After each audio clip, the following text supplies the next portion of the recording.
Hello everyone. आज की video में हम बात करेंगे फेजर्स एंड फेजर डायग्राम के बारे में। तो जानते हैं फेजर्स क्या होते हैं और फेजर डायग्राम क्या होते हैं। तो फेजर्स देखें, a quantity which varies sinusoidally with time and represented as the projection of rotating vector is called a phasor.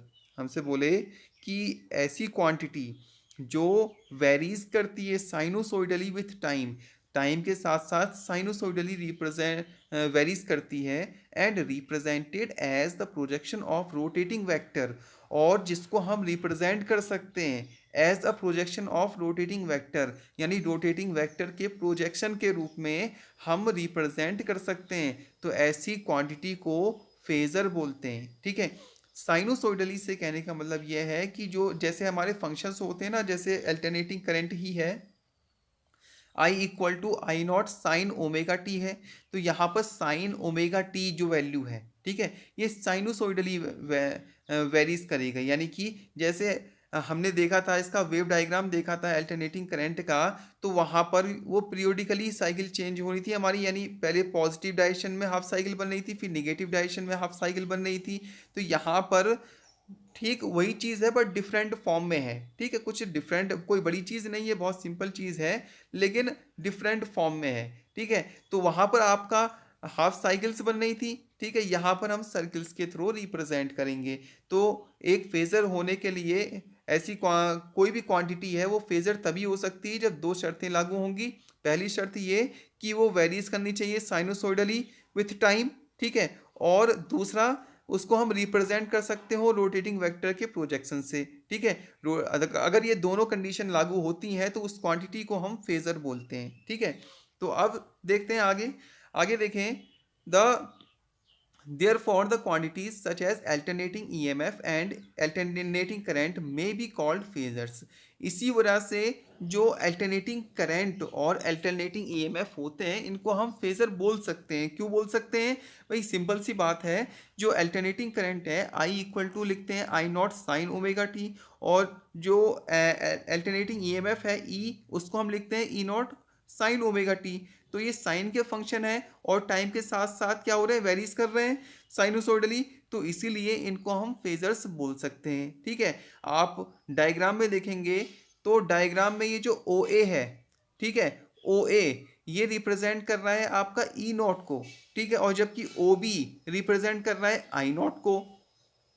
तो ये क्या है, ओ ए या ओ बी, इनको हम फेजर बोलते हैं। ठीक है, फेजर यानी कि जो आप एरो देख रहे हैं ना, ये एरो, ये दोनों शर्तें लागू कर रहा है साइनोसॉइडली से। कहने का मतलब ये है कि जो ए और बी जो पॉइंट दिख रहे हैं आपको, ये वेरी करेंगे। जिस डायरेक्शन में मैंने एरो लगा रखा है उस डायरेक्शन में ये आगे को बढ़ते रहेंगे।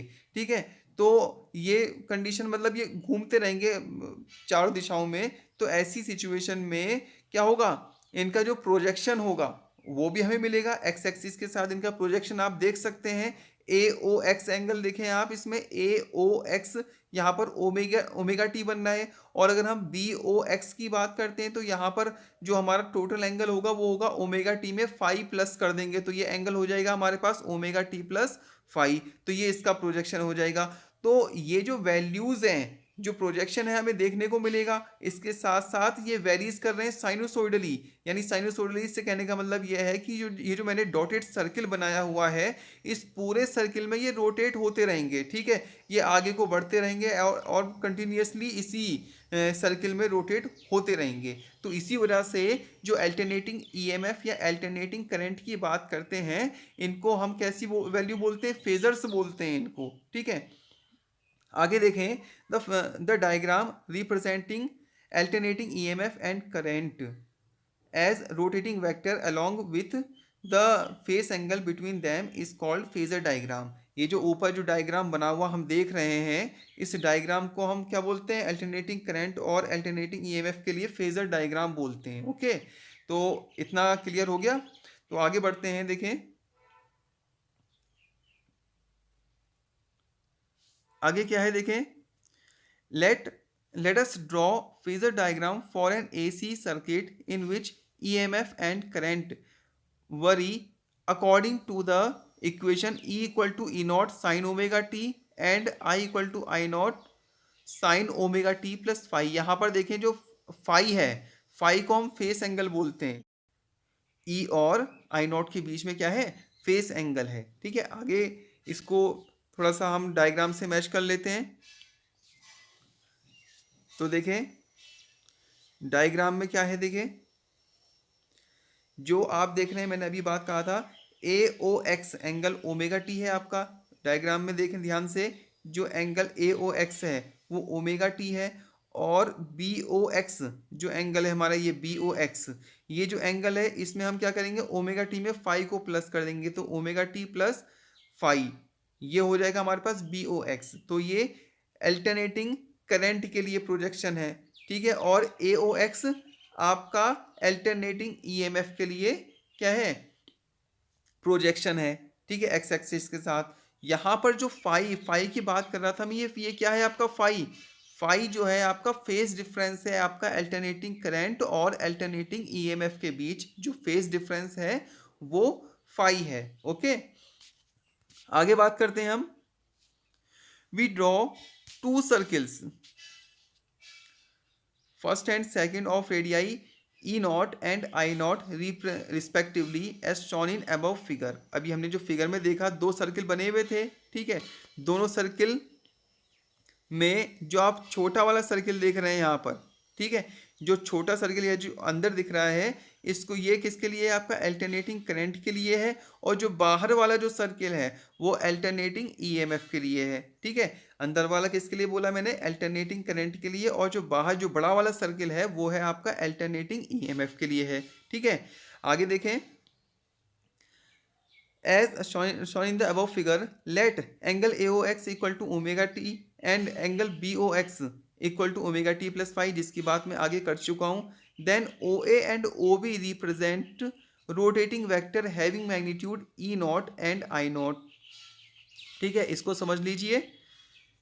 जो यहाँ पर आप देख रहे हैं OA और ये जो OB, ये क्या है आपका, ये रोटेटिंग वेक्टर है, ये रोटेट करेंगे. देखें डायग्राम में मैंने एरो लगा रखा है.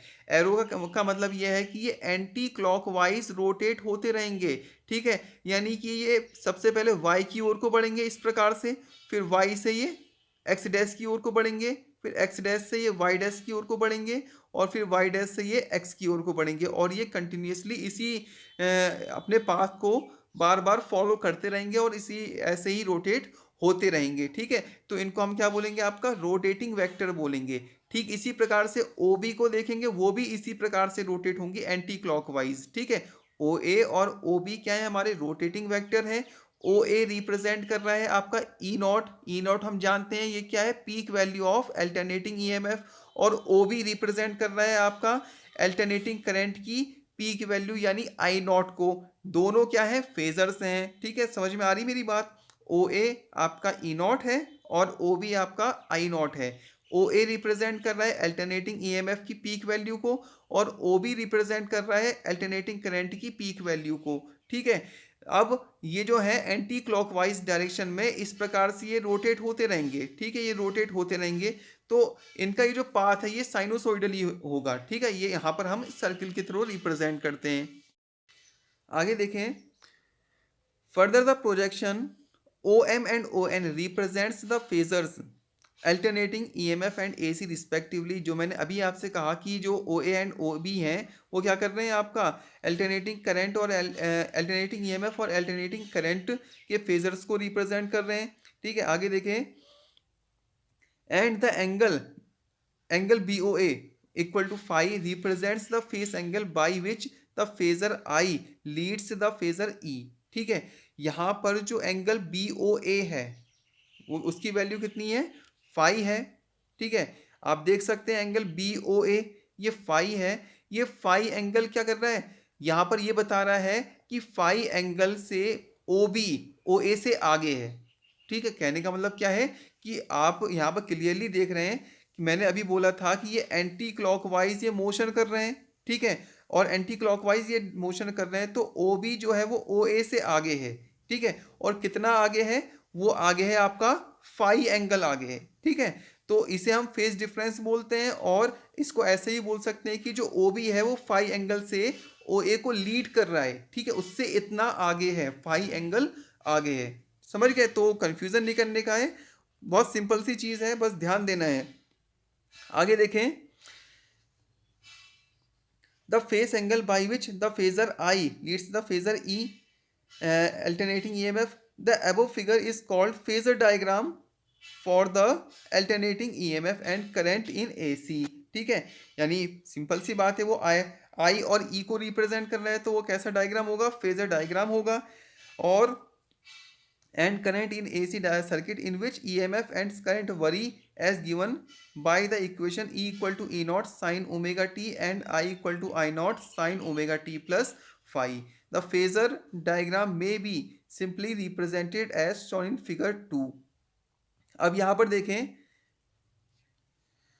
जो ये दो डायग्राम आप देख रहे हैं, ठीक है, ये हमने अलग अलग बनाए हैं और इनके ये भी आपका फेजर्स को ही डिनोट कर रहे हैं। ठीक है, फर्स्ट डायग्राम में आप देखें यहाँ ध्यान से, फर्स्ट डायग्राम में जो हमारे पास प्रोजेक्शन है ई का, वो कितना है? ई ओ एक्स ओमेगा टी है और आई ओ एक्स फाई है। ठीक है, यानी कि जो आई है वो ई को लीड कर रहा है फाई एंगल से। ओके, तो यहाँ पर आई ओ एक्स कितना हो जाएगा? Omega t plus phi. ठीक है, किसी सिचुएशन में किसी टाइम पर अगर ई एक्स के अलोंग है, एक्स डायरेक्शन के अलोंग है, तो ऐसी सिचुएशन में जो क्या कहते हैं, आई होगा और वो कितना होगा? आपका फाई होगा और ओमेगा टी की वैल्यू क्या होगी? जीरो हो जाएगी। अगर ई जो है कहाँ पर होगा? आपका एक्स डायरेक्शन के अलोंग होगा, यानी कि एक्स की डायरेक्शन में होगा, तो ऐसी सिचुएशन में ओमेगा टी की वैल्यू जीरो हो जाएगी और हमारे पास बचेगा कितना? फाई बचेगा। ठीक है, तो इस प्रकार से हम फेजर डायग्राम बनाते हैं। ठीक है, इसका बहुत ही ज़्यादा रोल है, जो आगे की जो डेरिवेशंस हैं उनके लिए फेजर और फेजर डायग्राम के बारे में हमें पता होना बहुत ज़्यादा ज़रूरी है। ओके, आई होप कि आप समझ गए होंगे फेजर्स क्या होते हैं और फेजर डायग्राम किसे कहते हैं। ठीक है, so that's all for today, thank you so much.